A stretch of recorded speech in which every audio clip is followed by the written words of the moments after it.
Bom dia, boa tarde, boa noite, galera. Sejam bem-vindos a mais um episódio do Voz da Arquibancada, o maior e melhor podcast em linha reta da América Latina. Hoje, mais uma gravação especial, mais uma gravação com um convidado especial. Eu estou aqui com o Dudu, vocês podem ver aí que o Dudu já tá claro de cá, né? Dudu já está aqui do lado.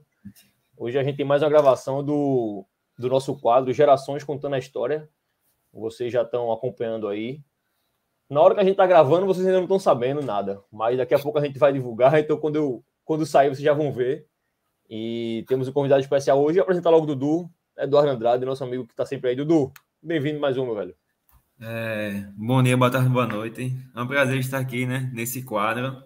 E vamos embora. Sempre bom lembrar grandes histórias do esporte, né? O esporte que sempre traz boas recordações. Vamos contar mais um aqui hoje, né? É isso, nem sempre. Tem uma recordação chata da porra, tem uns aperreios na vida. Mas é isso aí. Hoje bota na tela aí, Dudu. Bota na tela o nosso convidado especial de hoje. Nosso amigo Fred Borba. Fred, o cara que muito torcedor do esporte conhece. Os que não conhecem estão errados, deviam conhecer. O cara que é famoso na internet há algum tempinho já, desde, o chat do Meu Esporte lá atrás, alguma coisa assim. Fred já tava fazendo bagunça. E bem-vindo, Fred. Valeu demais pela participação, por estar disposto a trocar ideia com a gente hoje sobre o esporte, né? Esse aperreio diário na vida da gente, esse amor que a gente tem. Seja bem-vindo. Se apresenta para a turma aí. Eu não vou me apresentar, não. Se apresenta para quem não te conhece. Aproveitar o embalo, então, né? Já vi que é bom dia, boa tarde, boa noite. Então, bom dia, boa tarde, boa noite para a galera. E é isso. Falar do esporte é sempre um prazer, é sempre divertido. Aperreia, mas a gente ama. É isso. É aperreio demais. Então, dá aquela apresentação básica, como o Dudu já colocou na tela aí, Fred Borba foi diretor do esporte em 2008. Em um dos maiores anos do clube aí, ele era um dos diretores de futebol. A gente vai tratar, obviamente, sobre esse tema hoje, mas não só sobre isso. Como esse quadro a gente comenta, é um quadro para a gente entender muito da paixão de cada um da gente pelo clube, de onde veio, por que veio, para onde vai. E Fred é um cara bom de se ter, bom de papo. A gente trouxe ele hoje, a gente já teve por aqui Vandesso Lacerda, conversou com a gente, foi uma boa entrevista também. E hoje estamos aqui com o Fred. Fred, vamos abrir perguntando sobre isso. De onde surgiu essa loucura pelo esporte? Veio de família? Como é que foi? Como era a tua vida enquanto criança? Ia para a ilha, cadeira, bancada geral? Como era isso? Então, isso vem de família mesmo. Meu avô, meu pai, todos os meus tios, por parte de pai.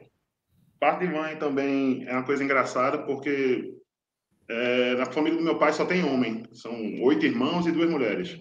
Já na família da minha mãe, são 7 mulheres e um homem. Então, elas não se ligaram muito em futebol. Minha mãe foi quem mais se ligou. Mas aí todos os filhos, ou seja, todos os meus primos, por parte da família de mãe, são esporte. Porque meu pai colocava todo mundo dentro do carro e levava todo mundo para a ilha. Fazia a carrocinha, literalmente. E na família do meu avô, a parte de pai, né? A parte de pai, todo mundo também é esporte. Então, essa paixão, ela vem de família, desde pequeno mesmo, vem de berço. Minha mãe ia para a ilha grávida de mim, com meu pai. Ela conta história que em 75, aquele time de 75 que quebrou o jejum, né, do esporte, isso. Foi o ano que eu nasci. E até hoje ela é enjoada de rolete de cana, aquele roletinho de cana que tinha. Sim. Que ela, quando ia pro jogo grávida de mim, ela comia 10 no jogo. E acho que era eu que comia. E hoje eu também não gosto, acho enjoado, e ela também não come. Mas desde o ventre, literalmente. Coisa boa. Tem uma história muito engraçada, tem um que muito engraçado desse de criança. A final de 82 do Sport foi tricampeão, ela caiu no dia da primeira comunhão da minha irmã. E marcaram a cerimônia para a hora do jogo, para a hora da final. Foi um domingo, final do ano, acho que novembro para dezembro. E ia ser a primeira comunhão dela. E aquela confusão dentro de casa, eu tinha 7 anos, eu só lembro que eu estava aperreado porque ele achava que não ia para o jogo, que ia ter que ir para a primeira comunhão. E aí, depois do almoço, meu pai olhou para minha mãe e fez o seguinte: eu não vou para a primeira comunhão, não. Eu vou para o jogo, é a final do campeonato, o Sport vai ser campeão. E a gente foi pro jogo e ficou tudo certo. E minha irmã, hoje em dia, a gente fez certíssimo ir pro jogo. Então tá tudo certo. Pois é, todo fanático tem uma história dessa. Eu já passei por uma dessa também. É engraçado como uma história puxa a outra. Minha irmã teve bebê em 2006. No dia que minha sobrinha nasceu, jogou Sport Paysandu na ilha. O Sport ganhou de 4-2. E ela com um radinho de pilha do lado, na maternidade, ela com um radinho de pilha escutando o jogo. E aí a enfermeira entrou, deu um esporro no meu cunhado, que não gosta de futebol. Esse meu cunhado, casado com minha irmã, não gosta de futebol. Aí rádio aqui no hospital, barulho. Aí meu cunhado virou e fez: não, é ela.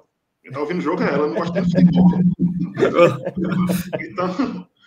Então daí você tira o grau de loucura, né, da família. Tá certo mesmo. Tá certíssimo, certíssimo. Aqui em casa, a turma já sabe, meu pai é tricolor. Meu pai é doente também, só que meu pai é tricolor. Então é a mesma coisa, só que do outro lado. Aí é aperreio. Aí aqui em casa é aperreio. Tentou me desfazer, me levou pro Arruda quando eu era pequeno, fez carteira de sócio para mim com 2, 3 anos e tudo, mas não teve jeito não. Por algum motivo aí que eu não tenho a menor ideia por quê. Evolução da espécie. Provavelmente. Eu fui pro outro lado, graças a Deus. Tá maluco? Tá de férias agora, pô. Exatamente, porra. E fui eu que dei a triste notícia a ele, semana passada, retrasada. Fui eu que dei a notícia. Eu digo, ó, ele não teve coragem de ver o jogo, né? Quando acabou, ele ia aí. Eu digo, já era, você tá de férias. Ele, puta que pariu. Ainda bem que eu não passo por isso, tá maluco? Parece que morreu alguém da família, porra. Ninguém merece. Dudu, pergunta pra Fred.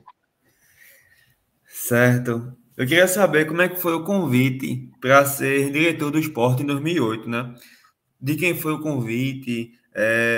Se tem pretensão de voltar um dia, dependendo, né? De como for, como estiver. Então, 2008 é uma série de fatores que eu acho que quando tem que dar certo, quando tem que acontecer, acontece mesmo, assim. Eu acho que tudo foi no mesmo caminho, assim. Tudo conspirou para dar certo. Em 2005, quando acabou 2005, teve, depois da Batalha dos Aflitos, aquela coisa toda, quase subiu o Náutico e Santa para a Série A, o Sport escapou na última rodada para a Série C. O Sport teve uma mudança muito grande na forma de gestão, na forma de gerir o clube. E aí, Guilherme Beltrão, que entrou na diretoria em 2006, tinha muita amizade comigo, não tem muita amizade comigo com o Álvaro Figueira. E a gente passou a contribuir de alguma forma, mais de perto, mais de dentro, mesmo sem cargo. Então, a diretoria era Gustavo Dubé, Guilherme Beltrão, Homero Lacerda e Milton Bivar, e a gente passou a ter acesso através de Guilherme. Esse acesso através de Guilherme. De indicar jogador, enfim, de discutir mais o clube e das coisas que se passavam por dentro realmente dos bastidores. Em 2007, Álvaro passou a acompanhar ainda mais de perto, começou a viajar com a delegação, começou a ir aos jogos fora, se integrou mais a delegação, enfim, era um diretor, de fato, era um ministro sem pasta, mas atuando de dentro também, o tempo todo, de dentro, junto com o Guilherme. Em 2008, aí foi a minha vez de ser puxado. E eu acho que funcionou muito bem, porque era tudo muito bem definido. Era tudo muito bem definido, porque a linha de frente era Milton Bivar, Guilherme e Álvaro. Então, a decisão realmente estava com os três. Eu brinco que eu fui um estagiário com sorte, porque eu peguei esse estágio realmente num ano brilhante. Então, tínhamos eu, Fred Beltrão, que é irmão do Guilherme, e Alexandre Manso, que é muito amigo nosso também. Então, era mais ou menos uma pirâmide, realmente. Eu estava Milton como presidente, Guilherme Álvaro e nós três. E tudo era debatido e se levava realmente os pontos que precisavam ser debatidos realmente. A gente tinha voz, tinha tudo, mas o poder de decisão realmente ficava centrado nos três, Milton, Álvaro e Guilherme.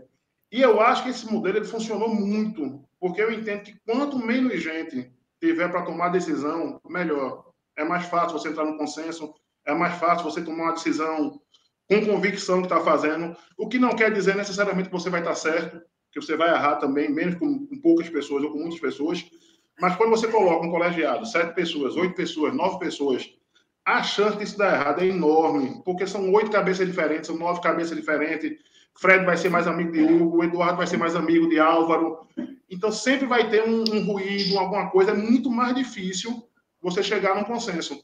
E esse formato funcionou bem demais, porque Milton disputava, Guilherme e Álvaro foram perfeitos na condução do departamento de futebol, e eu tenho certeza que eu, Fred e Alexandre, a gente conseguiu dar uma parcela de contribuição grande nesse processo aí. Com certeza. A minha lembrança da época, eu já era macaco velho também, mas era isso, que a gente via como a direção de futebol do esporte naquele ano era coesa. Você não tinha rusga, não tinha perua que saía na diretoria para prejudicar alguém, era uma coisa unida, todo mundo falava a mesma língua, todo mundo respeitava o lugar do outro. E acho que, como o Fred A falou, época também ajudava, né? Hoje é muito mais difícil isso isso, por causa da exato, potencialização das redes sociais, né? Hoje tudo redes vaza. sociais, Hoje tudo vaza, exato. tudo vaza. Vestiário vaza, conversa de jogador vaza, conversa de diretor vaza, empresário vaza. A coisa mais difícil do mundo hoje é você conseguir contratar um jogador e guardar sigilo disso. Isso. Por exemplo, o empresário solta, o jogador solta, alguém tem um amigo, o cara liga para um amigo aqui, ó, tô indo para Recife, tô indo para o esporte, o amigo já solta. Não tem. E essa privacidade a gente não conseguiu ter nessa época. Realmente o vestiário era bem fechado, a gente era um grupo pequeno e unido, literalmente unido. E não quer dizer que a gente não brigava, não, a gente brigava muito. Todo dia quebrava Exato. o pau. Mas quando você faz com lealdade, com amizade, quando você fala na frente da pessoa, olho no olho, e, porra, discordo, não concordo, você é convencido ou você convence, ou você se deixa convencer porque a outra pessoa também tem convicção no que está fazendo, e aí você precisa apoiar também teu companheiro. Enfim, deu certo. Graças a Deus deu certo. Foi um trabalho. Porra, teve outra coisa ali também que ajudou muito. Ajudou muito. O grupo, os jogadores. Eu acho que pelo menos, eu nunca vi tanto jogador num ambiente só comprometido. Não quer dizer que assim, cara, quando chegou em janeiro, ele sabia que ia ser campeão da Copa do Brasil. Mas você tinha no elenco Magrão, Igor, César, Duval, Dutra, Daniel Paulista, Sandro Goiano. Daniel Paulista, Sandro Goiano, Romerito, Carlinhos Bala. Esses caras, quando perdiam um jogo, não davam nem bom dia. Todos tinham ódio de perder um jogo. Porque você diz assim, pô, jogador gosta de perder. Não, não é isso que gosta de perder, não. Mas tem jogador que tanto faz. Ganhou ok, perdeu ok, empatou ok, é o trabalho dele. Esses caras não. Os caras queriam ganhar, se cobravam. Tinha uma espécie de panela pro bem, não era uma panela de derrubar treinador, de sacanear jogador, era uma panela que eles se cobravam, eles se fechavam, e quem estava fora tinha que entrar naquilo ali e saber que tinha que trabalhar, tinha que treinar. Se o jogo era em Serra Talhada, era em Salgueiro, era no Morumbi, tinha que ir todo mundo, não tinha negócio de chinelinho.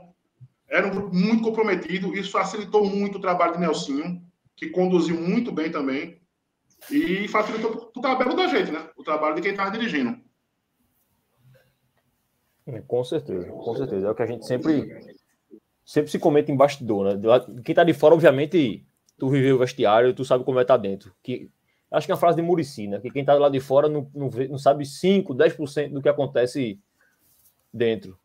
Mas esse lance de comprometimento, de estar todo mundo coeso, é algo que em qualquer mesa redonda de futebol, de torcedor, se fala, né? Porra, tem jogador que não liga para perder, tem jogador que não sei o quê. Você vê que quando tem um grupo unido no mesmo objetivo, seja lá ele qual for, se é subir para a Série A, se é não cair de uma A para B, enfim. Se um grupo se une em torno de objetivo e realmente corre atrás e todo mundo está unido, as coisas tendem a funcionar. E aquele esporte, não só 2008, aquele penta da gente ali, pelo menos os 4 primeiros, era algo bem nítido de ver como o grupo inteiro trabalhava para um objetivo. Aquele ano de 2008 foi especial demais. Uma coisa que eu sempre observei muito tempo primeiro observei como torcedor, depois eu pude observar de dentro para fora. O comportamento dos caras no treino era o mesmo comportamento no jogo. De empenho, de seriedade e de companheirismo, de amizade. O treino era uma resenha. O aquecimento era engraçado, eles se divertiam entre eles. O ambiente era muito bom, muito bom. E aí você leva isso para o jogo também. Quando você vê um banco de reserva vibrando com gol, é porque o ambiente tá bom. Quando você vê o reserva fazendo aquela comemoraçãozinha meio batendo palminha, só fazendo assim, o ambiente pode estar certo que tem 3, 4 cabos ali que estão putos com alguma coisa. Mas quando o cara faz um gol e passa correndo ali na frente do banco de reserva e todo mundo sai correndo atrás do cara, é porque o ambiente pode estar certo que o ambiente está redondo. Prestem atenção, se vocês olharem no YouTube, procure o gol de André no Santa Cruz, lá no Arruda. Aquele 2-0 que a gente elimina o Santa Cruz na semifinal do Campeonato Nordeste. Quando o André faz o gol, ele corre para trás do gol ali, para onde estava a torcida da gente. O banco de reserva sai enlouquecido correndo atrás dele. É uma das coisas que mais me chamou a atenção naquele jogo. Que o brinco foi a maior atuação de Agenor na história do esporte. Porque na hora que começou a briga ali, ele foi muito bem. Mas você faça esse exercício, dê uma olhada nesse gol e veja. Eu lembro demais desse gol. O banco sai todo correndo atrás de André. Então, isso é uma das coisas que define um ambiente bom. Define um grupo que quer vencer o jogo. Exatamente. É como se também o vestiário vai te mostrar qual é o objetivo do time, né? Aquele ambiente bom, tipo, o que faz o jogador criar brilho, né? Que falam, vai mostrar o que o esportando, no caso, o que o time vai fazer. Se vai brigar pelo acesso, se vai conseguir se salvar. Se tiver um ambiente favorável para o jogador, a tendência é que as coisas fluem. Engraçado, que a gente vai falando umas coisas e vai lembrando, né? A memória vai lembrando. O aquecimento do esporte no vestiário, antes dos jogos, eles faziam um bate-bola ali, tipo um bobinho, né? Um doidinho, e ficavam brincando. Quando o Sano Goiano ia para a roda, dava carrinho, dava voadora dentro do vestiário. Quem deixasse a perna, que quisesse, deixasse. E todo mundo ria, todo mundo achava engraçado. E depois, quando Eduardo Batista e Tacão iam realmente para o aquecimento de verdade, a parte do de verdade, aí entrava música, entrava rock balboa, entrava trilha de Ayrton Senna, entrava tudo. Você olhava para os caras fazendo, meu irmão, pode vir um Real Madrid que vão perder hoje. Não vão aguentar o esporte na ilha, não. Porque e aquele andava, né? Era o olho do tigre mesmo. Aquela coisa do olho do tigre, era o olho do tigre. Você via. A final o aquecimento na final, dia da final, o teto do vestiário, ele tem uma parte que era meio baixa, não sei se reformaram, e Igor estava aquecendo, pulando. Teve uma hora que eu olhei assim e fiz, porra, Igor vai bater a cabeça no teto já. De tão pilhado que o cara tava. Você olhava assim, fazendo, meu irmão, não tem como não ganhar. O time vai ganhar. Eu saí do vestiário com convicção que a gente ia ganhar o jogo. E a sensação... Foi muita sorte ter participado disso. Foi muita felicidade. Ter visto isso desse jeito. Assim, eu ia te perguntar isso agora. Oportunidade de ter visto isso. Eu ia te perguntar isso agora, enquanto... Porque existe o dirigente, o executivo, né? Que hoje que o cara que é profissional da área e tal. Mas pra tu, que, porra, nasceu em 75, naquele time de Java Guimarães, eu acho, né? 75? Isso. O time de Java Guimarães. Que em 82 faltou a comunhão da irmã. Que tem a família toda rubro-negra, participar disso lá dentro deve ser algo especial, né, Fred? É diferente, né? É como eu falo, bicho, foi assim, quando a gente é mais novo, que a gente vai distribuir currículo para estagiar em algum lugar, o meu estágio realmente foi assim, foi sensacional ter estagiado nesse ano aí, porque eu brinco mesmo, eu aprendi muito com o Milton, com o Álvaro, com o Guilherme, aprendi muito conversando com o Geninho, com o Nelsinho, com o Leão depois, com os próprios jogadores, com o pessoal do staff. Foi muito bom, assim, são coisas que eu nunca vou esquecer, que mesmo nos momentos tristes que vieram depois, a eliminação da Libertadores, no dia da eliminação da Libertadores, eu vi o quanto o grupo era sério. Porra, se caísse uma folha de papel no vestiário, você escutava do ambiente, do silêncio que ficou, da tristeza que ficou. E foi muito bom ter podido contribuir, foi muito bom ter podido viver isso de dentro. É difícil não me emocionar com isso. Lembrar quando acabou a final, a gente desceu, tal, vestiário, e eu liguei para casa, liguei para meus pais. E minha mãe atendeu. E eu perguntei, preocupado com meu pai, cadê papai? Cadê papai? Aí ela falou, tá na varanda gritando, porque na varanda do meu pai tem uma bandeira do esporte dessa que tá atrás de tu. Tem uma bandeira grande que de 3 em 3 meses tem que trocar, porque o sol queima e aí tem que trocar. E essa bandeira tá lá, tem essa bandeira lá há uns 30 anos, sei lá. E ele tava gritando na varanda. E minha mãe dizia, parabéns, meu filho. Então, porra... Pois é. É foda. Emociona. É foda. Proporcionar, entre aspas, você proporcionar isso para a família, estando dentro de um clube, é foda. O esporte a gente sabe o quanto isso mexe com a gente. Fred, tu tu entrasse na direção, na gestão de Milton, né? Como tu falasse ali, 2007, né? 2008. 7 ou 8, isso, 8. 8. E aquele time 2008, quando vocês estavam formando aquele time ali, na época de contratar, existia um pensamento, pensando friamente em Copa do Brasil, assim, pô, vamos contratar, acho que esse ano dá, ou foi algo que foi construindo, começou o ano, viu que, porra, esse time é bom, encaixamos. Porque eu lembro que Romerinho... A gente tem uma base que terminou em 2007, né? A gente tem uma base que terminou em 2007. Exato. E até então, a ideia era continuar com o Geninho. Só que o Geninho recebeu uma proposta do Atlético Mineiro e foi para Minas. E aí a gente trouxe Nelsinho. E aí, Álvaro insistiu muito. Conseguiu em São Paulo trazer de volta o Luciano Henrique. Brigou pro Sano Goiano. Leandro Machado voltou da Coreia, se eu não estiver enganado, com a desconfiançazinha, porque tinha tido lesão no joelho, que terminou se confirmando depois. Mas que profissional fantástico. Que cara. Um dos caras que eu acho que. Nunca ter convivido. E a torcida, inclusive. Mas é isso. Tanto é que ele ficou tanto tempo, ficou pouco tempo e marcou tanto, né? A gente sempre fala dele bem. Perfeito. Eu lembro muito. O grupo foi se eu lembro muito, enquanto torcedor de Leandro, quando ele decide sair do esporte. Parar de jogar. Porque ele disse, pô, eu não aguento mais. Meu joelho não tá dando, não tô aguentando. Então, assim, ganhou o Pernambucano, fez gol de cabeça de fora da área. Acho que foi Sport Serrano, eu acho. Ele foi tão sério, Muito profissional, ele. A gente, os jogadores, a gente pediu para ele cumprir o contrato. Não, termine, cumpra seu contrato. O clube vai tratar de você. E ele disse, não, eu que não quero mais, eu não quero mais passar por cirurgia, eu não quero mais... Enfim, eu cheguei no meu limite e eu não quero mais. Pronto. Foi muito bom. Ele podia ter encostado no DM, ali, botado o chinelinho dele, vou ganhar aqui 5, 6 meses do meu salário e tchau. Ele foi um profissional exemplar. Aquele cara ali, ele é... E uma resenha, uma figura. Eu lembro dele, bala no aeroporto, que bala perturbava com ele, aquela história de embarcar, primeiro idoso, aí bala gritou em São Paulo, Leandro, levanta.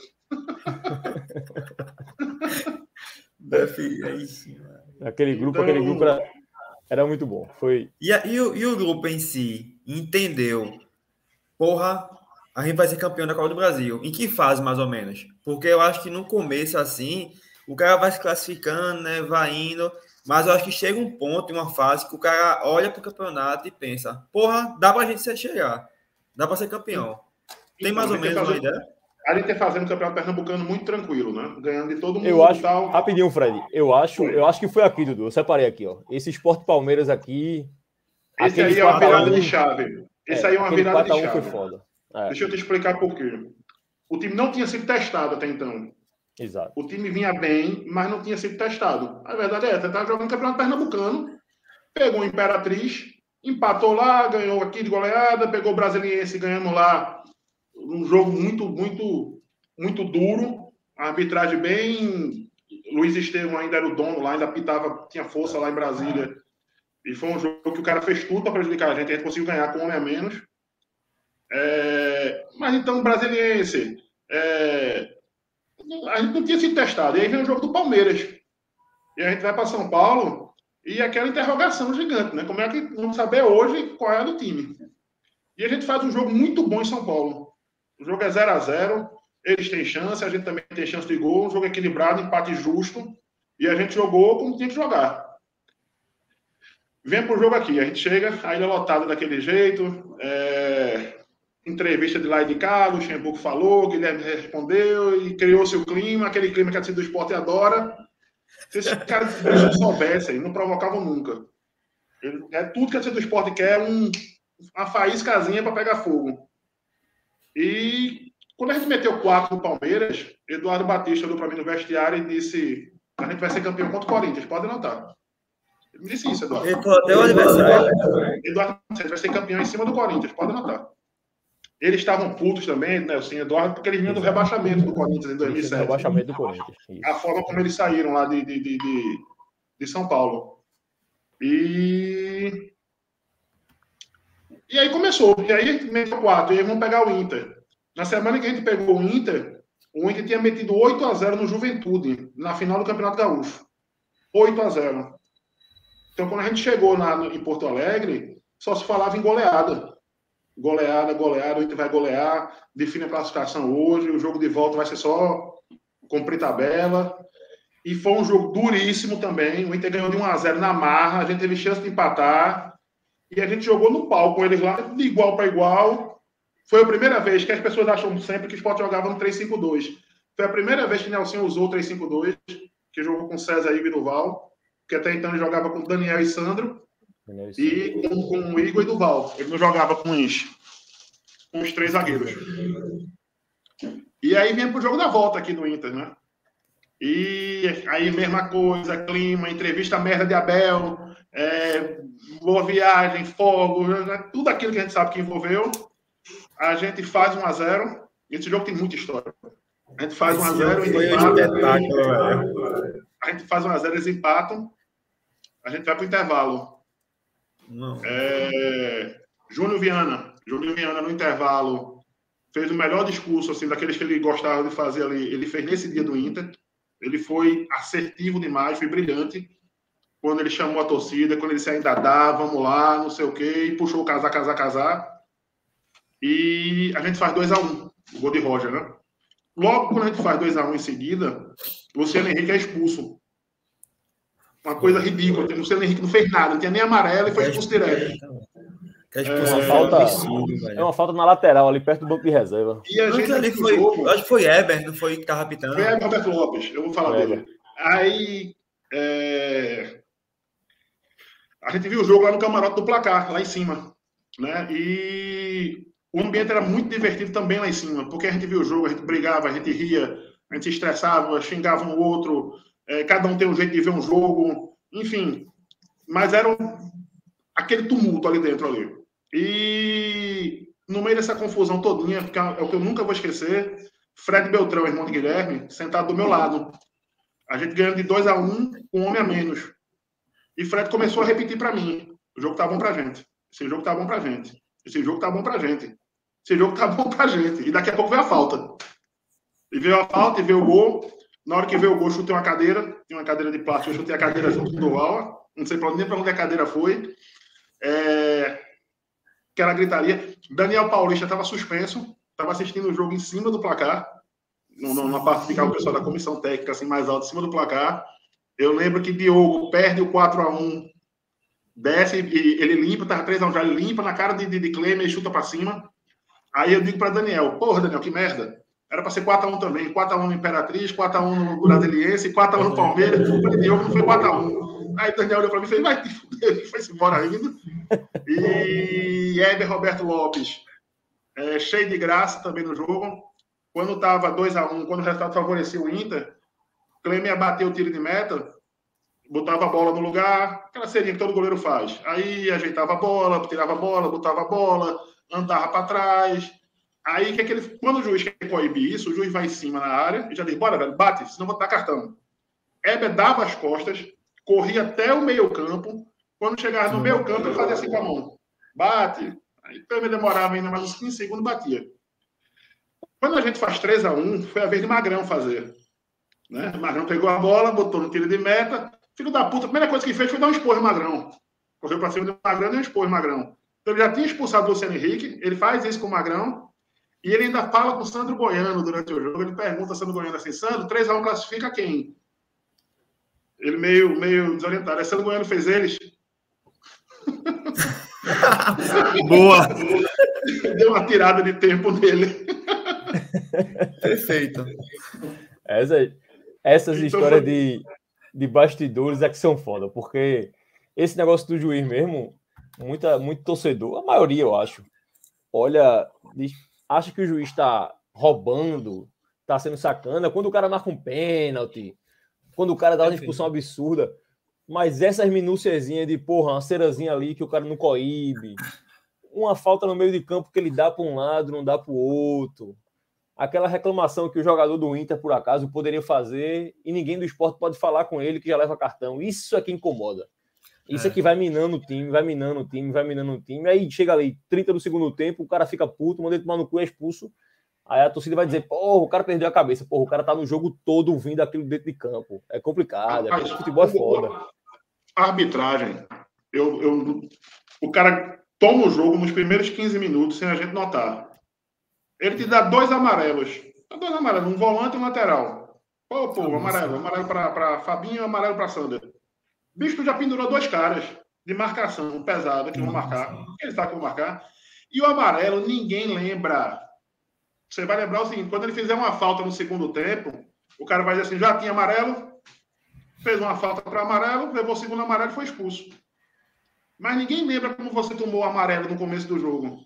É muito difícil o cara chegar e dizer, pô, aquele amarelo, o cara não merecia aquele amarelo no começo do jogo. Essa coisa do... Eu brinco muito com meu pai, quando a gente vê jogo junto, tem juiz que faz arbitragem de Libertadores para um lado e arbitragem de Brasileiro para o outro. O que é isso? Vai jogar Sport e Flamengo. Então o Flamengo pode chegar, pode bater, pode fazer o jogo mais pesado, não sei o que, ele segue o jogo. E o Sport, quando encosta, ele falta. Então você consegue parar um jogo para um lado e deixar correr para o outro. Então tem muita forma que não precisa o cara dar um pênalti, não precisa o cara dar um gol impedido, exato, não precisa o cara inventar um... Não precisa. Ele vai tomar um jogo. Tem muita história, 2008 tem muita história. Além de tudo, foi muito divertido. Além de tudo, como se não bastasse toda a emoção, ainda foi muito divertido. O Vasco depois. Aí veio o Vasco depois, matando do coração todo mundo. E a final. Aquele do Vasco foi foda. Porque o do Vasco, a gente, enquanto torcedor. Né? Vasco. Exato, pô. Dominou o Vasco. E levou 2 gols. O segundo gol, então, foi inacreditável. O Magrão bateu roupa. Acho que é Edmundo faz o segundo gol nos acréscimos e perde o primeiro pênalti, né? E perde o primeiro pênalti. Magrão. Me dizem que Magrão treinava. Eu não lembro de ter visto Magrão treinando pênalti. Eu não lembro. Pessoal lá, Gustavo Bueno, que era auxiliar de Nelsinho, Eduardo Batista, Álvaro. Muita gente diz que então, Magrão treinava pênalti. Eu não lembro. Eu nunca vi Magrão bater um pênalti no treino. Magrão foi bater. O pessoal estava lá também todo dia, deve ter visto. Deve ter passado despercebido por mim. Mas eu nunca vi. Eu lembro muito, Dudu, que no jogo da ida, aqui com o Vasco, o Sport, porra, jogo fácil. Parecia outro Sport, a gente domina o Vasco. Ele fez 2x0 com 20 minutos de jogo, 25 minutos de jogo, estava 2x0. Dava para ter resolvido a classificação na ilha, pô. Exato. Desceu, o cara que eu trabalhei no Sport, que mais entendia de futebol, e esse eu falo realmente porque foi um professor mesmo, esse me ensinou muito, foi o Coronel Adelso Vanderlei. Sim. E o Coronel Adelso desceu, a gente feliz com 2x0, que é um resultado ótimo, e o Coronel foi o único que dizia, era para ter sido 3, era para ter sido 4, era para ter matado hoje, dava para ter matado hoje, lá vai ser foda e não sei o quê. E eu, não, Coronel, tá tranquilo, Coronel, lá vai ganhar de novo, tá tudo certo, o time da gente é melhor. E de fato, a gente começa o jogo, Enilton perde 2 gols de cara, antes da gente levar os gols, a gente perde muito gol, a gente estava com o jogo de controle. E de repente o jogo mudou. O 2x0 do Vasco foi injusto. Para que o jogo jogar nesse. O 2x0 não mostra como foi o jogo. Não diz de jeito nenhum que foi o jogo. E o Coronel Adelso era muito bom. Rapaz, eu falei agora, lembrei de uma história dele sensacional também. Ele chegou para mim e fez: Fred, vai chegar um empresário aí. Eu tenho uma reunião agora, eu queria que você recebesse ele. Tu pode receber ele ali na sala? Vai trazer uns jogadores, tal, não sei o quê, blá. Posso, não tem problema não. Aí o cara entrou, se apresentou, deu um cartão de visita dele, uma firma de representação, e começou a oferecer jogador. Riquelme, Beckham, Zidane, nada do que ele tinha, só oferecendo o impossível, oferecendo jogadores assim, de um patamar assim, que nunca viria para o esporte. Aí eu olhei assim pro cara e disse, pô, esse cara, ele sabe onde tá, meu Deus do céu, que tá oferecendo isso aqui. Aí eu olhei e disse, ó, são muito bons jogadores, mas de fato a gente não são jogadores que não... Aí tá bom, ok, obrigado, sei o que, qualquer coisa liga. Aí foi embora. Quando ele sai da sala, o Coronel tá na outra sala rindo. Aí eu olhei pro Coronel e falei, o senhor sabia, não era Coronel? Ele sabia. Só conversa merda. aí jogou pro estagiário. Estagiário serve para isso. Dudu. E a final, Mas... e aí chegamos na final. E aí a final também foi aquela coisa, aquela loucura em São Paulo. Era isso que a gente ia uma das coisas que eu nunca vou esquecer em São Paulo foi que deu para ouvir o grito do jogador e da gente dentro de campo, na hora do gol de Enilton. O silêncio no entorno foi tão grande que a gente escutou, eu escutei, os jogadores da gente gritando. Então daí você tira o silêncio que ficou. Eu tava assistindo num bar, que inclusive é um bar, eu esqueci o nome, mas é um bar de interior, que normalmente sempre vai a torcida que mora no interior, né? E no dia, a grande maioria era a torcida do Corinthians. Eu acho que só tinha minha mesa que era Sport, sabe? Quando o Sport fez o gol, a gente comemorou de uma forma incrível. E a gente ficou doidinho no bar e o resto do bar todo morgado. Eu acho que foi igual ao estádio lá. Na saída. Momento, foi. Na saída do Morumbi, parecia que o Sport que tinha saído com a vantagem, sabe? O silêncio. Exato. Rapaz, tem uma frase que diz assim, que o maior barulho do mundo é o silêncio. Quando fica aquele, né, aquela... Assim do Corinthians saiu, parecia que tinha acabado um jogo normal, quieto, sem cantoria, sem... Eles passaram junto do ônibus da gente andando assim, aquela romaria, ambiente triste, ambiente de seriedade. Acabou, tava 3-0, estavam cantando, aqui tem um bando de louco, vai timão, não sei o quê. Depois do gol, meu amigo, 0, saiu do estádio calado, foi, porra, aquele gol de Nilton ali, e aí vem Bala, velho. Bala foi muito foda, velho, dentro e fora, velho. Clama muito, né, ele? Bala, parceiro, Bala foi muito foda, velho. Porque Bala tirou o Corinthians, Bala desestabilizou o Corinthians de um jeito que inimaginável. Um cara feito Mano Menezes ter caído numa pilha daquela de Bala, por exemplo. Ah, foi o gol do título. Ah, falei com Deus. Ah, não sei o quê. E Mano Menezes tem que responder. Ah, foi o gol do nosso título. Pode ser o gol do nosso título. Se o jogo for 0-0. Enfim, se perdeu completamente. Quando o Mano respondeu, Guilherme olhou pra mim e fez: perderam. A gente vai ganhar, a gente vai ser campeão. Porque o cara ia responder Bala, velho. Um negócio de uma provocação dessa. Um treinador. Se fosse outro jogador respondendo. Porque, assim, hierarquicamente falando, eu acho que tem um níveis assim de presidente briga com presidente, diretor com diretor, treinador, enfim. Quando o cara aqui em cima briga com quem tá aqui embaixo, alguma coisa não tá batendo bem aqui em cima, velho. E aí Bala teve essa a semana de treino. Aí você vai lembrando. Antes do jogo do Palmeiras, do domingo, que a gente escala o time reserva e ganha de 2-0. Que até Marcos falou, se o Sport tivesse que time titular, ia ser 5-6. Então, naquele dia ali que a gente tomou a decisão junto com o Nelson. Eu tô com esse ingresso, inclusive, eu separei esse também. Esse tá aqui. Massa, velho. Eu subi, pô, eu sou muito franco com algumas coisas. Eu subi a escada que a gente subia do placar, que é não sei se vocês já subiram, mas é tipo uma ladeira da misericórdia, só que de degrau.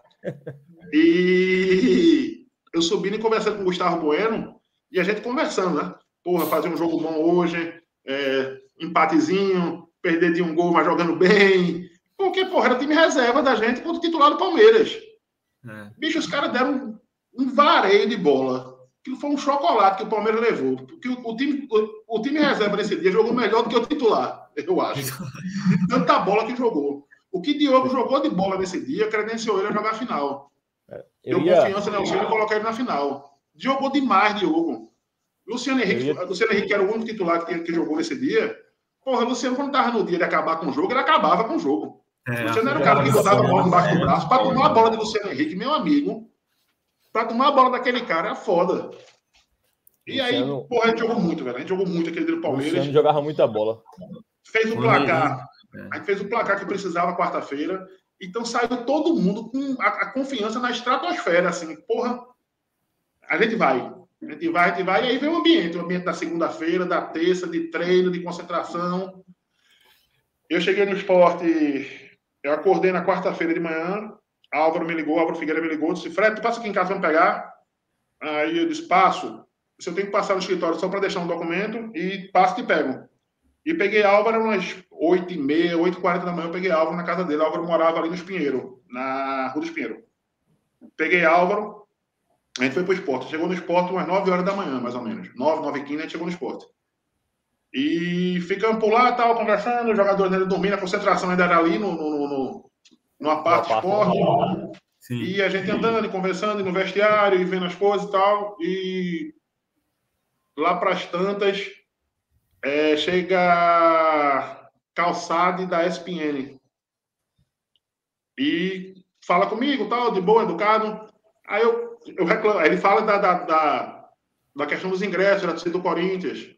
Aí eu explico a ele que não, o lugar que a torcida do Corinthians vai ficar é um lugar que cabe 2.500 pessoas, a disponibilidade de ingresso que tem, 10% da carga, sei lá, aquele negócio que eu falei. Muito diferente do lugar que vocês colocaram assim, do Esporte São Paulo. O pessoal não conseguia ver nem a bola direita, que ficam as placas de publicidade na frente, ser maltratado é aquilo ali. E vocês não deram um pio. Aí ele ficou calado, agradeceu a informação e saiu. E tem essa lembrança desse dia também. E aí começou a chegar a torcida, aquela movimentação, daqui a pouco começaram a botar som alto. De meio-dia começaram a botar som alto ali no Marcelino Lopes. Aí lá vai conversar com os caras. Pessoal, pô, não bota som alto não, os jogadores estão dormindo, estão descansando, vai quebrar a concentração e tal. Segura isso até umas 4 horas da tarde, pelo menos. A galera, não, de boa. Aí não colocaram o som, vieram colocar realmente no final da tarde. E aí foi muito foda, velho. Aí o resto é... E aí, 9 horas da manhã, eu voltei para casa no outro dia de 9 horas da manhã. A gente fechou os peitos. Eu, o Álvaro, o Milton e mais um cara, acho que ligações botaram ele para fora. O cara estava dentro dos peitos sozinho, quando a gente saiu balançando a bandeira dentro dos peitos, da do derby. O cara sozinho balançando a bandeira e ligações dentro. Eu acho que esse cara, as ligações botaram ele para fora. Aquiles Simões é o nome dele. Aquiles, onde você tiver, um abraço, velho. Eu lembro de você nesse dia. Ele com a bandeira dentro dos peitos sozinho. A gente ia te perguntar especificamente da final, Fred. Teve aquele lance de Romerito, né? Que Romerito era emprestado pelo Goiás. Era o artilheiro do Sport no campeonato. Ele foi artilheiro do torneio, acho, com o Edmundo, não sei, cada um 6 gols, eu acho. Eu acho que é isso. Até a memória tá falhando aqui. E o Romerito, o contrato dele acabava, sei lá, uma semana antes do primeiro jogo da final. O Sport ia pedir para prorrogar por 15 dias, algo assim. E o Goiás não deixou. Não deixou e reza a lenda que o Corinthians foi por trás e conversou e tal. Como foi aquilo para a direção de futebol? Perder provavelmente perder o destaque do time no campeonato e um cara que era decisivo, né? Porque o Romerito mete treino naquele jogo do Palmeiras. O Romerito não jogou nem o segundo jogo contra o Vasco lá. O Romerito se machucou no primeiro jogo da semifinal. Rapaz, o Romerito é um case bem curioso. O Romerito voltou em janeiro e não queria ficar. O Romerito, no começo de 2008, ele não queria ficar, ele queria ir embora. A torcida odiava ele, né? Porque aquele final dele de 2007 foi muito ruim. Aí, eu tô no meio eu tô no meio. Mas a gente via... O Romerito era o cara que, mesmo quando ele jogava mal, era um cara que puxava o time. Ele dava tudo. O Romerito, todo jogo, deixava tudo. Ele entregava tudo. Assim. O Romerito não era um jogador brilhante, não era um jogador técnico, não era um jogador habilidoso, mas era de uma força, de uma raça, de uma entrega, de uma dedicação que puxava o grupo. O Romerito era importante demais. Mesmo em 2007, nos maiores momentos dele, era um líder nato no vestiário também. Era um cara que puxava o time, era um cara que cobrava. Era um cara que em 2007, mesmo mal, fez gols importantes. E aí, no começo de 2008, teve um coletivo na ilha, ele foi vaiado no coletivo. Ele errou umas 2 bolas e foi vaiado. Então, o Romerito se chateou, queria ir embora, foi convencido a ficar.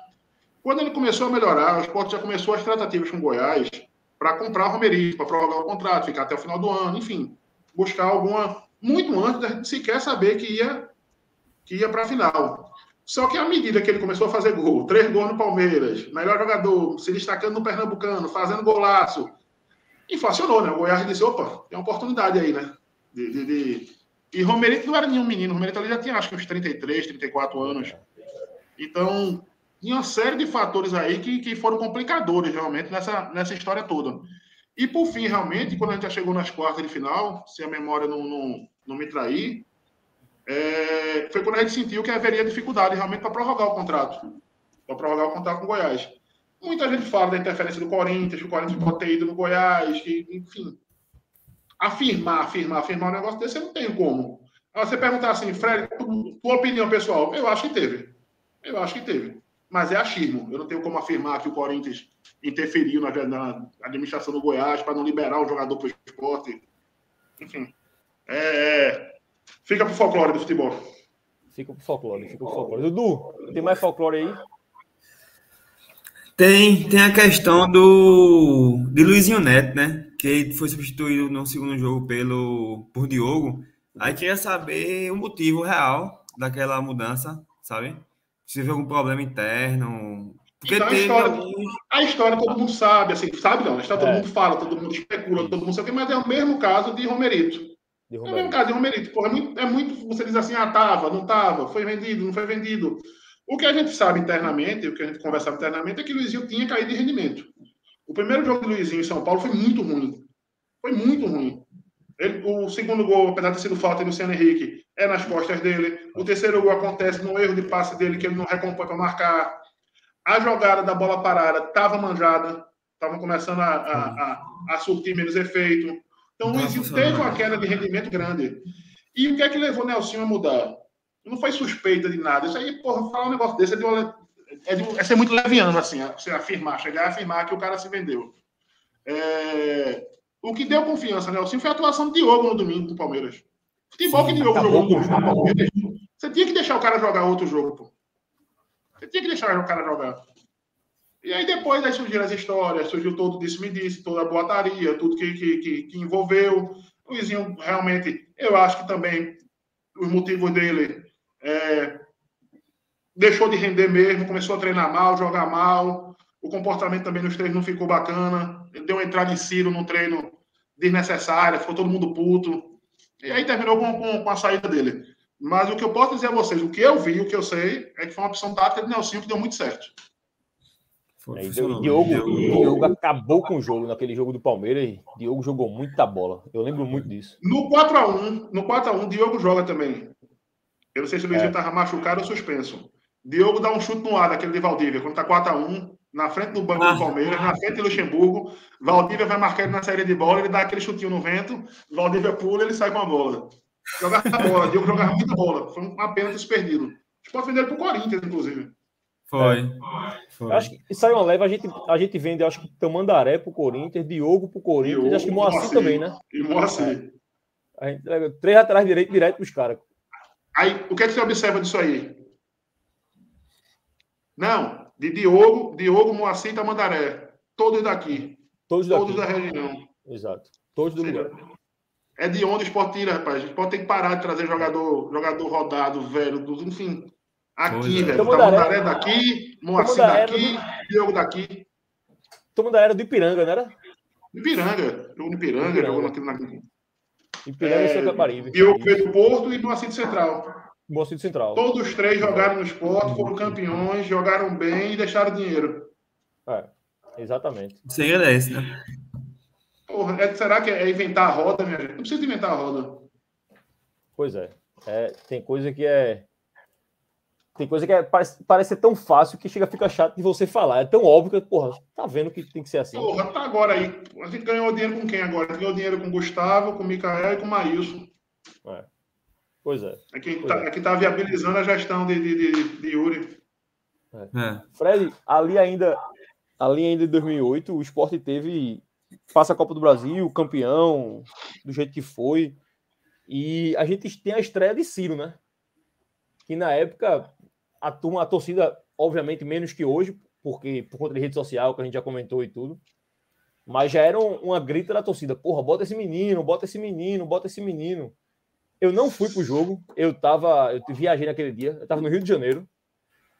Foi Sport América, não foi? Ipatinga. Ipatinga. Sport Ipatinga, Ciro estreia, faz um golaço, ele puxa pra dentro, bate a bola na gaveta. Antes do gol, ele tinha chutado uma bola parecida, que ele puxa e bate. Sofre o pênalti também. Sofre o pênalti. Então, como foi estar ali, ver Ciro surgir, como era a reação interna? Pô, esse menino aí é uma joia, vai longe, como era aquilo? Contar uma história, porque essa eu tenho que vender meu peixe também. E até Ciro era destaque na base. Ciro era destaque da base, tinha feito uma porrada de gol no Campeonato Sub-20.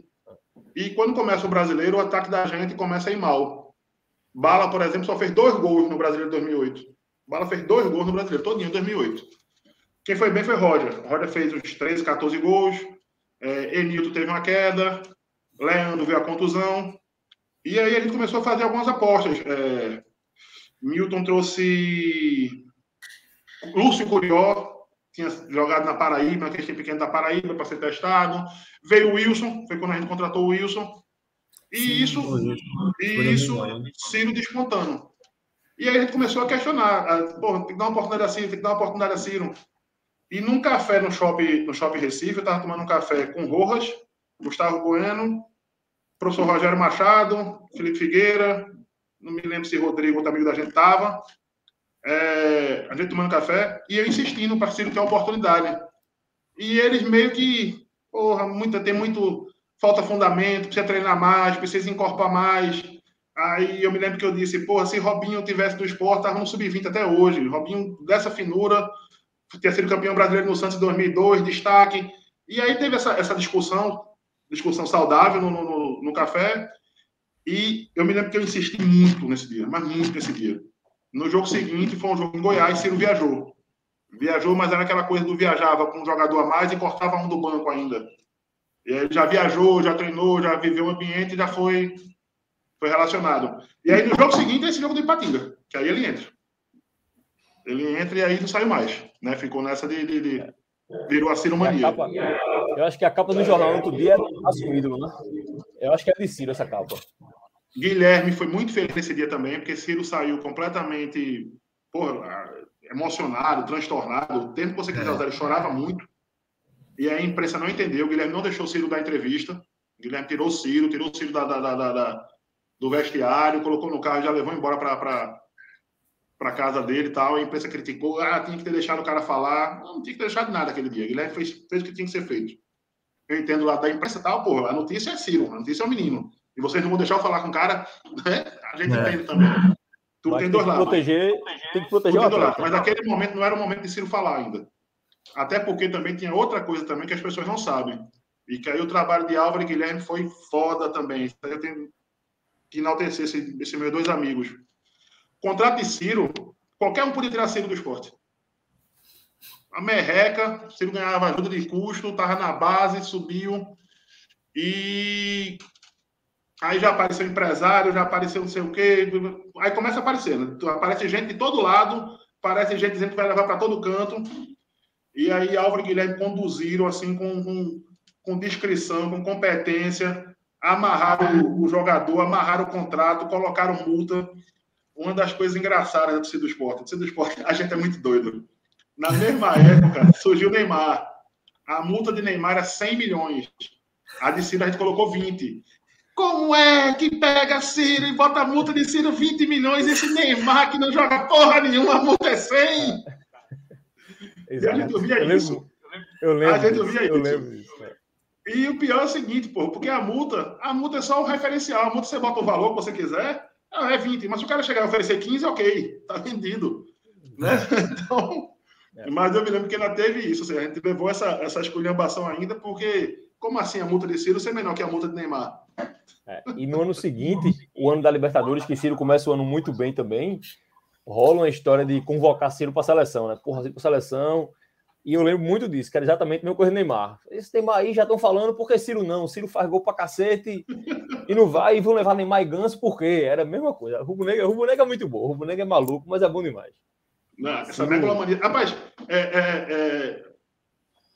essa coisa de não é ser humilde ou ser arrogante, ou ser. Mas essa megalomania da gente faz muito o esporte ser diferente dos outros. Porque a gente fala isso. A gente não fala isso porque a gente quer provocar, a gente fala que a gente acredita mesmo. Como assim esse filho da puta desse Neymar vale 100 e o meu só vale 20? Exatamente. Ou seja, tudo meu é melhor, tudo meu é maior, e é mesmo. É mesmo, que a gente é assim mesmo. É verdade. E eu sempre comento isso com os amigos da gente, que a megalomania do Rubro Negro é muito bom pro bom e é muito ruim pro ruim também. Algo que... Exatamente. A cobrança vem na mesma proporção. Na mesma proporção.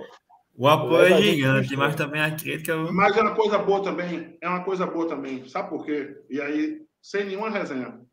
O que acontece com Santa Cruz, que tem uma torcida grande, blá, blá, blá, blá, blá, nunca vai acontecer com o esporte, porque a torcida não deixa. Esse extremismo da torcida, a torcida não deixa com o que acontece com o esporte. O que aconteceu com o Náutico na Batalha dos Aflitos, nunca aconteceria no esporte. Eu posso falando nunca mesmo, nunca aconteceria. Pode até perder um jogo aí, mas não é isso, não. É como as coisas acontecem nos outros e que eu olho assim e faço, eu digo, isso nunca acontece no esporte, mas não tem a menor possibilidade de negócio desse acontecer no esporte. Porque a torcida não deixa acontecer. Não é por causa de dirigente, não é por causa de jogador, não é por causa da camisa, não é por causa de nada. Que a torcida, essa loucura da torcida, para os dois lados, duvido um negócio desse acontecer no esporte. Deus permite que eu não queime a língua. Mas tem coisa que a gente vê que a gente sabe que aqui é diferente. E mais do que isso, assim, eu tenho pai tricolor, tenho amigos alvirrubros, e eles comentam também que algumas coisas fazem, porra, isso lá no esporte não acontece no esporte. Por isso. Algumas coisas não acontecem, é por isso mesmo, porque a gente não deixa mesmo. Porque é um bando de maluco que é diferente. Obviamente, todo torcedor diz que seu time é diferente. Mas é diferente. Tem algumas coisas aqui no esporte que só a gente que é... A gente sabe, quem é sabe. A gente sabe como a coisa funciona diferente. É diferente. É verdade. Dudu, tem mais algum para Fred? Não, tipo, eu teria uma que era questão de Alguma arbitragem, mas eu aí? acho que já tá... Não sei se vale a pena voltar ao assunto. Que foi a arbitragem, o receio da arbitragem no segundo jogo da final. Da final. Sim. Que... Então, foi um trabalho também, que aí tem que dar nome aos bois de quem trabalhou direito. Silvio Guimarães, Neto Gaioso. Quem mais, meu Deus? Não quero ser injusto, esquecer ninguém. Na semana que a gente teve o primeiro jogo, que a Hebe apitou o jogo, Neco nem voltou para Recife. Neco ficou em São Paulo e foi para o Rio. E ficou dando plantão na CBF. E a CBF tinha, na época, não sei como é que tá agora, deve estar diferente, tinha umas senhoras, aquelas senhorinhas que eram secretárias lá há 200 anos, não sei o quê. Neco levou bolo de rolo para todo mundo. Chegou lá, distribuiu o bolo de rolo, não sei o quê. Então, toda a movimentação que tinha, porque a movimentação estranha que tinha relacionada com o jogo, ele era avisado, ele era sabendo, tem gente do Corinthians aqui na CBF, chegou não sei quem, tá não sei quem. E aí, um dia, na véspera do sorteio da arbitragem, colocaram uma lista com nomes. E aí eu estava no vestiário com Silvio. Silvio ligou para Wilson Souza. E a lista tinha Simo. Joinha. Simo. Heber Roberto Lopes de novo. Evandro Rogério Romano do Paraná. Paulo César Alício que apitou o jogo. Alício que apitou o jogo e tinha mais um. Era Paulo César? Não, Paulo César de São Paulo não podia apitar. Enfim, tinha mais um. Aí o Wilson disse a característica de um por um. E quando chegou em Alício, ele disse: Alício é sério, é honesto e, percentualmente, estatisticamente falando, os times da casa costumam vencer mais com ele. Chamou de caseiro de uma forma elegante. Chamou de caseiro de uma forma elegante. Exato. Evandro Rogério Romano, eu lembrei de um jogo em 2007 com o Flamengo, expulsou o Fumagalli. Sem Fumagalli ter feito nada. 2-2 teve com o Flamengo na ilha. Antes, em 97, ele tinha apitado um jogo com o Goiás. A gente perdeu 2 mandos de campo, teve que jogar na Paraíba também por causa dele. A gente teve que fazer 2 jogos de uma pessoa. E aí eu coloquei esse X em Romano. Simon, ninguém queria de jeito nenhum. Simon, pelo amor de Deus. Simon é um Paulo César Oliveira Gaúcho. Heber já tinha apitado o primeiro jogo da final, a gente já estava puto com ele do jogo do Inter e do jogo da final. E aí veio o Alício, que tinha apitado 2 jogos do Vasco. O Corinthians insistindo para ser Simon. Sei por quê. Insistindo para ser Simon. E aí no sorteio deu Alício. Deu Alício e graças a Deus. Apitou direito, não teve nada. A bola de Acosta não foi pênalti. Pode chorar à vontade, não foi pênalti. Marcaria. Nenhum jogador do Corinthians reclama. Vai em cima. Ele levanta a mão, o jogo segue. Porque aquilo ali, se fosse um pênalti claro, numa final de Copa do Brasil, no final do jogo, era expulso o time todinho ali, porra. Os caras cercavam o juiz, não sei o quê. Hoje ia ser um inferno com o VAR. Hoje, metade da ilha ia morrer do coração ali. Quando o cara fizesse assim, metade do campo ia morrer. Mas não foi pênalti. Você pode botar em câmera lenta, pode ver pelo ângulo que você quiser. Magrão pega só a bola e depois da Costa se choca. E naquele jogo, eu acho que é um pouco antes do lance da Costa, é um pouco depois. Não lembro. Tem um pênalti e é Newton, porra. E Newton, na esquerda, lá na frente, na esquerda. Eu não sei antes desse lance. Ou o William ou o Chicão dá um carrinho nele de lado. Pega ele de lado. E ninguém comenta. Ninguém comenta aquele lance. Ninguém comenta. Exatamente. Aquele lance me marcou muito. Eu digo, porra, como é que o cara não dá esse pênalti, porra? Pelo amor de Deus, o cara quase mata Newton ali na lateral. E aí, Bala gigante, né? Bala tirou, ainda conseguiu tirar 2 na final. Tirou Saci e tirou o Saci. Uma amiga minha, Juliana, abraço pra Ju, beijou pra Ju. Quando o Saci veio jogar aqui depois, né? 2012, 11, nem lembro mais. Ali na parte esporte, jogadores passando, esporte na fase mais ou menos. Aí Juliana chamou o Saci, ele achou que era autógrafo, alguma coisa do tipo. Ela soltou, Saci, a melhor coisa que você viu no esporte foi aquela expulsão pelo Corinthians. Isso é ruim pra caralho. Ei, pô, pesado demais, velho. Eu nunca esqueço disso, velho. Ele fez uma cara de que, porra, sacanagem, velho. Aquela história é muito boa. Fred, estamos chegando no fim. Eu queria passar por uma que até um menino que está aí na edição, o Luquinhas, mandou aqui, que Cid Vasconcelos soltou no Twitter recentemente, que foi a contratação de Marco Aurélio, né? Que Cid botou, agradeço a Fred Borba por essa indicação, alguma coisa assim. Digo, a gente ficou um mês, eu passei um mês em 2013. Quando a gente voltou, em 2013, nós ficamos um mês, 40 dias, e a gente saiu por causa dessas questões políticas do esporte que ninguém aguenta mais. Ninguém tem mais paciência para...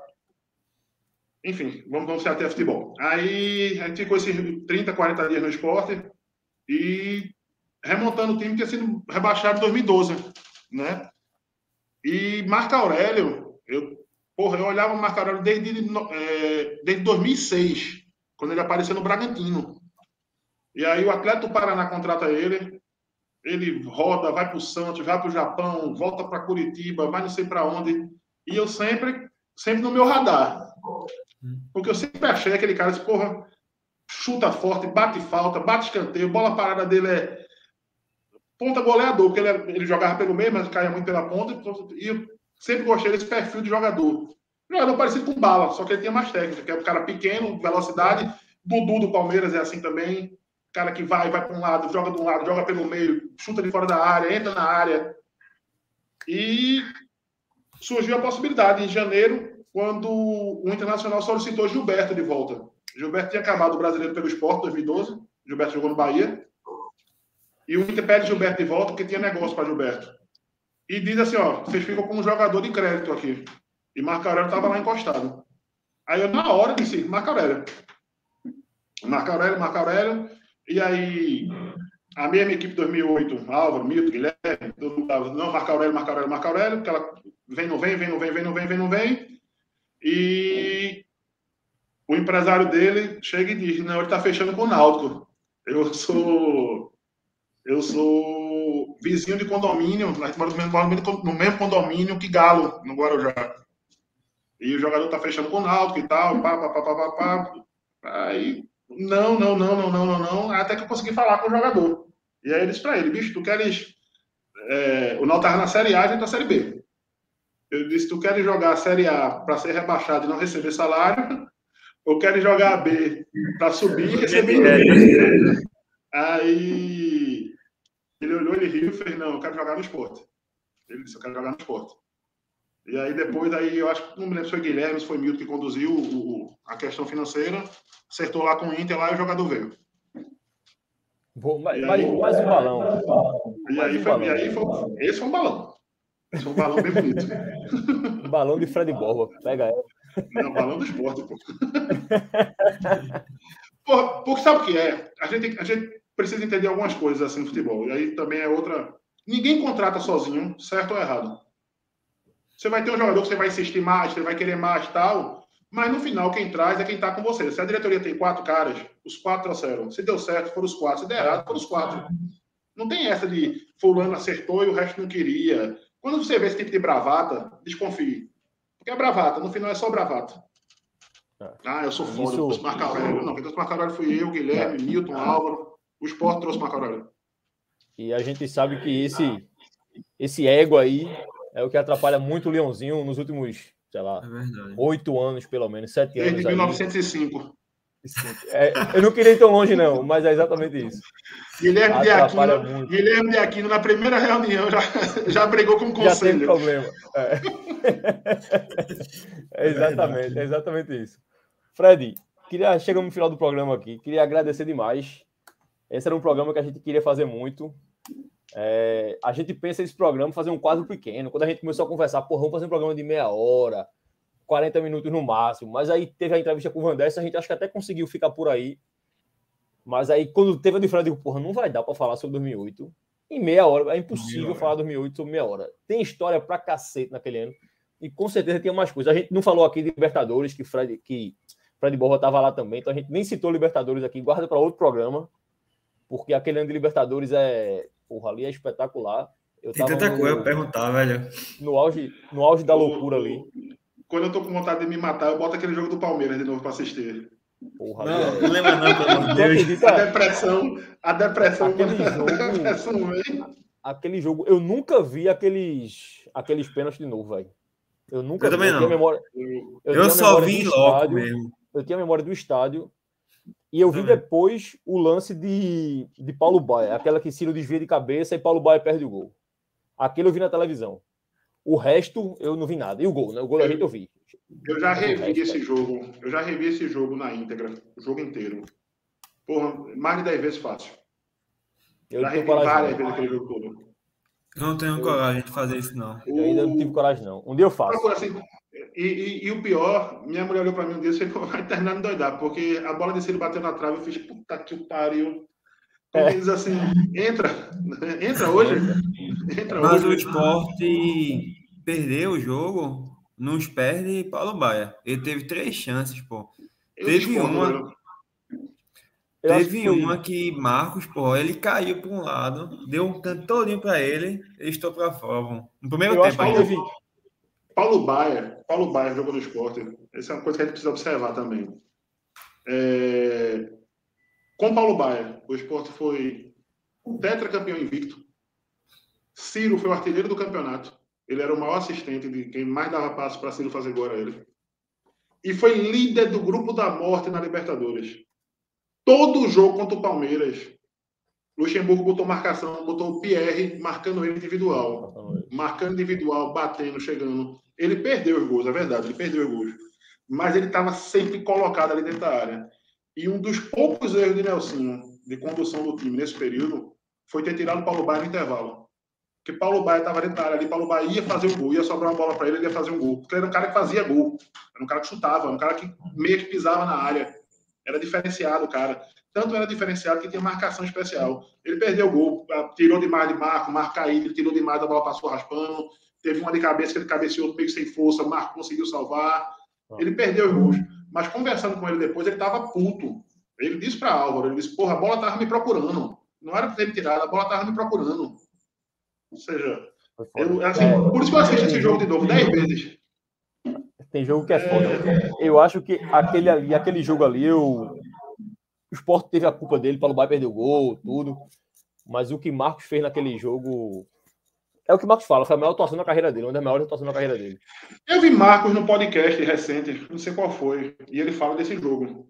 E ele diz que na hora dos pênaltis, ele tinha visto os batedores dos pênaltis do Sport, Luciano Henrique batia com paradinha, Fumagalli às vezes parava, e o juiz não falou nada sobre paradinha. Aí ele disse que saiu da área e gritou para os jogadores do Palmeiras, que não davam paradinha, o jogador do Palmeiras corria e batia. Virou para o jogador do Palmeiras e fez: o juiz disse que se der paradinha vai mandar voltar. E gritou para os jogadores do Palmeiras. E aí os jogadores do Sport voltaram. Ou seja, até nisso ele foi águia. Foi foda. Se foi verdade ou não, tô dizendo que ele contou essa daí, né? Comeu a mente do jogador do Sport. Marcos era foda. Estamos chegando no fim. Eu queria só passar aqui a final da escalação 2008 para relembrar. Eu tô com o meu ingresso na mão aqui. A camisa eu peguei a 2 estrelas, que era a camisa da época, nem 3, 2 estrelas. O Leãozinho vai para campo naquele dia. Magrão, Diogo, Duval, Igor, Dutra, o cachorro de Dudu também, que já latiu aí. Daniel, Sandro Goiano, Cássio e Luciano, Bala e Leandro Machado, e tem a clássica substituição ali com 20 minutos de jogo, 15, que ele tira Cássio e bota Newton, né? Então essa foi a escalação do Sport de Nelsinho naquele 11 de junho de 2008. Ali, Roger entra também, né, no caso do Leandro. Roger entra no segundo tempo. Roger entra no caso do Leandro. Entra Roger e entra Everton, eu acho. Nelsinho, ele botou Cássio, e Nelsinho foi de uma coragem. Só para finalizar, como meu amigo Guilherme gosta de dizer, vocês são muito novos. Na final do Paulista de 93, o Nelson foi vice-campeão pro Palmeiras. Ele levou 4-0 na final. O Palmeiras quebrou o jejum, aquele Palmeiras da Parmalat. E Nelson escala um ponto esquerdo chamado Adil. Ponto aquele antigo e tal. E Nelson tira ele com 15 minutos de jogo. Porque estava engolido pelo Palmeiras, e Nelson vai e mexe. 15 minutos de jogo, foi e tirou o cara. E ainda assim não conseguiu reverter. Levou um chocolate, perdeu 4-0 e tanto tempo depois, ele repetiu. Ele teve coragem de fazer a mesma substituição. Colocou um cara, ele podia ter dito, porra, eu fiz aquilo ali em 93, deu errado, eu não vou fazer de novo, não. Mas quando o cara tá convicto do que tá fazendo, ele tirou e deu certo. E deu certo. Foi. Aquele ano é diferente. Tem muita história. E naquele ano eu fazia torcida, né? Eu fui um dos fundadores da Brava Ilha. Então a gente tava voando naquela época, a gente tinha acesso à direção, eu falava com o Fred de vez em quando, eu falava muito mais com o Álvaro. Eu lembro da festa da Brava em 2009, tava montando o time da Libertadores, uma festa que a gente fez no Sport, e eu conversando com o Álvaro, e na hora ele atendeu o telefone para contratar o lateral direito, aquele Jonathan, que era do Cruzeiro na época, que tava no banco do Cruzeiro. Aí o Jonathan acabou não vindo, aí Álvaro faz a cara feia de que foi, Álvaro? Eu disse, porra, ia contratar o cara não vem mais e tal. De que era? Aí ele falou, porra, Jonathan, mas o cara não quer vir pra cá porque é o Sport, que é Nordeste. Porra. O cara tá ganhando... Ele falou na época, eu não lembro, era coisa de, sei lá, ele ganha 50 mil no Cruzeiro pra ser reserva. O Sport ofereceu 80 pra ser titular na Libertadores, mas o cara não quer vir. O cara prefere ficar lá por conta da vitrine. Fazer futebol aqui é muito difícil. Eu nunca esqueci disso. Eu digo, porra, se o Sport tava na Libertadores e não conseguia tirar um reserva do Cruzeiro, imagina hoje, por exemplo, uma Série B sem dinheiro... Leandro Amaral, que foi do Vasco, do Fluminense. Lembro. Álvaro me contou essa no dia. Conta essa. A gente sentado reunido, vamos trazer um atacante para a Libertadores. Leandro Amaral, o empresário ofereceu Leandro Amaral, telefone Leandro Amaral, liga para Leandro Amaral. Aí atende a esposa dele. A esposa dele faz, ele tá tomando banho. Ele disse que quando sair, ele retorna para vocês. Ele tá tomando banho até hoje. Exatamente. Álvaro me contou essa aí. Nesse mesmo dia, eu espero que ele não tenha morrido afogado, porque ele tá no banho até hoje. Ele tentou contratar Leandro, mas não consegue nem falar com o cara não quer não, é foda. Era complicado, Porra, complicado. Lembrei da saideira mesmo, teve outro jogador também, que esse é dor de corno minha, essa dói. Jonas do Grêmio, do Benfica. Sim, Benfica, sim, perfeito. Jonas fechou com a gente para Libertadores, pô. Jonas tinha jogado o Brasileiro em 2008 pela Portuguesa. O Grêmio não tinha interesse em ficar com ele. O procurador dele era o irmão dele. A gente deixou tudo amarrado para fechar com o Jonas. O Grêmio contratou aquele que chama de Labarbe, um galego, esqueci o nome dele. Max Lopes. Max Lopes. Tinha contratado também um colombiano, que agora esqueço o nome. Aí, e tinha mais... Contratou Herrera, Max Lopes, tinha um colombiano, tinha mais outro atacante lá, tinha um tal de Reinaldo. A quinta, sexta opção era Jonas. Ia começar o Campeonato Gaúcho. E o diretor do Grêmio disse pra gente, fez, tá tendo uma dificuldade para regularizar os estrangeiros, a gente precisa regularizar. Quando regularizar os 3, a gente libera Jonas. Primeiro jogo do Campeonato Gaúcho, o Jonas fez 2 ou 3, o segundo jogo fez 2 ou 3, não parou mais de fazer gol, o cara olhou pra gente e fez, não tem como liberar o cara agora não, velho. E o cara terminou o ano como artilheiro do Campeonato Brasileiro, de 2009. Foda. Eu lembro muito dessa de Jonas, que era um cara que jogava direitinho, mas ninguém queria. Ele tinha rodado já em Santos, emprestado aqui, ali e tudo. Aquele cara era outro... Esse Jonas era outro Marco Aurélio, assim, na minha vida. Era um cara que eu vinha... Porra, jogou no Santos, no Guarani, na Portuguesa. Eu vinha monitorando, assim. Eu tinha certeza que aqui ia virar, mas... Certo. Enfim, coisa do futebol. Fred, pessoal, obrigado pela hora. Obrigado pelo papo, obrigado pela... Pô, sempre é muito bom falar do esporte. O esporte é um lugar que eu fiz muitos amigos, muito mesmo, assim, que eu levo para a vida toda. Alguns viraram mais que amigos, são irmãos, realmente. Falar de Álvaro e Guilherme, só gratidão e amizade por eles terem me oportunizado, ter feito parte disso aí. E é isso, pessoal. Vamos torcer para o esporte reagir, ainda é possível subir sim. Engatar uma sequenciazinha aí, vamos embora. Pelo esporte tudo. Vamos embora, pelo esporte tudo. Dudu, valeu demais essa, Dudu. Valeu, Fred. Obrigadão mesmo. A Sucena, beijo pra ela, que a Sucena desenrolou isso pra gente. Farrapeira. Tá aqui hoje. Farrapeira marcou comigo e não apareceu. Segunda vez já que ela marca e desmarca. Marca Será e que ela desmarca. não é um robô? Será que ela não é um robô? Será que ela não roubou? Pode ser Rapaz, aquele Twitter de Açucena deve ser um bot ali, fazendo confusão só. Pode ser, pode acontecer. Valeu, Pessoal, um galera. abraço. Tchau. Valeu, abraço. Fred, segura um pouquinho aí que eu vou falar um negócio em off rapidinho. Dudu, para a gravação aí. Valeu, galera. Até a próxima. Valeu, Fred Portura.